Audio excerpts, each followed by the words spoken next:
Today we've got news about Fuji Acros 102, a little backstory about Fuji Acros, and 16 of my favorite Acros portraits and landscapes. Coming right up.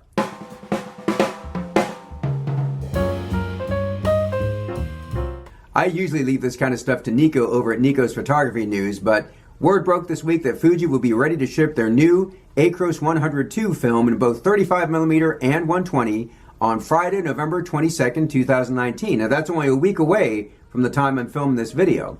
With the new formulation, they've solved the problems of getting the raw materials for production that at least partially caused them to pull the plug on Acros in the first place. Now whether you say it Acros or Acros, and I've said it both ways already, I think this is great news. Now the creative mastermind behind emulsive.org, whose name is M, he did some detective work and found a few Japanese websites that actually had the new Acros on sale for pre-order at a price of 1,040 yen, which translates roughly to about $9.50 US dollars, 8.6 euros, or roughly 7.4 pounds. So the backstory is that in 2018, Fuji announced they were going to discontinue the original Acros 100. And I think it's fair to say that this disappointed a lot of people in the film community who really just saw this as another example of Fuji being Fuji, because in some circles, Fuji's got the reputation of not really caring about their film shooters, at least outside of their Instax shooters, because they kept discontinuing a bunch of their film stocks. Probably the one stock that really got people upset was when they discontinued the pack film, or the peel apart instant film. And I'll admit, I wasn't too crazy about that decision. But you know what? Fuji is a business. It's a very diversified business. Film actually only represents a really small fraction of what they do. So they had to make some tough decisions, but it has kept them solvent and they avoided bankruptcy. So when they made the original announcement about discontinuing the Acros 100, I didn't really think a lot about it because I had actually never shot it before. But one of my local stores here in town, the World of Photography in Columbus, Ohio, they still had some rolls in stock, so I grabbed a couple rolls, shot them, and fell in love with it. So without further ado, here are 16 of my personal favorite portrait and landscape shots that I've taken on Acros 100. These were taken on my Canon Elan 7NE, my Canon Rebel T2. They were developed in the Cinesto DF96 monobath and scanned with my Epson V550.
The portrait of my brother and sister-in-law is the image that inspired me to make the Why Do I Shoot Film video that I uploaded earlier this year.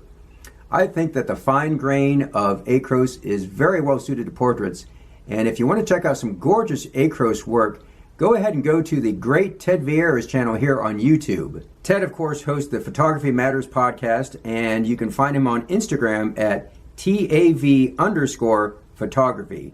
I'll put some links to Ted's stuff in the description down below. I'm definitely going to pick up a couple rolls of the new Acros 102 to try it out and see how it compares to the original formulation of Acros. And I'm curious to see if there's anybody else here that's going to try it out too, so go ahead and leave a comment down below. Let me know your thoughts. Now, this announcement from Fuji is the kind of thing that I would have liked to post to a community tab, but as many of you probably know, you need at least 1,000 subscribers to access that community tab, and I'm not quite there yet, although I really have gotten a lot of great growth on the channel in the last few months, and I really appreciate each and every one of you who has supported this channel by subscribing and hitting the bell for notifications.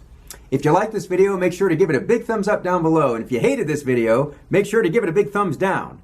You can always find more of my photography over on Instagram at TheOldCameraGuy. Thanks again for watching, and until next time, do some good, have some fun, and shoot some film.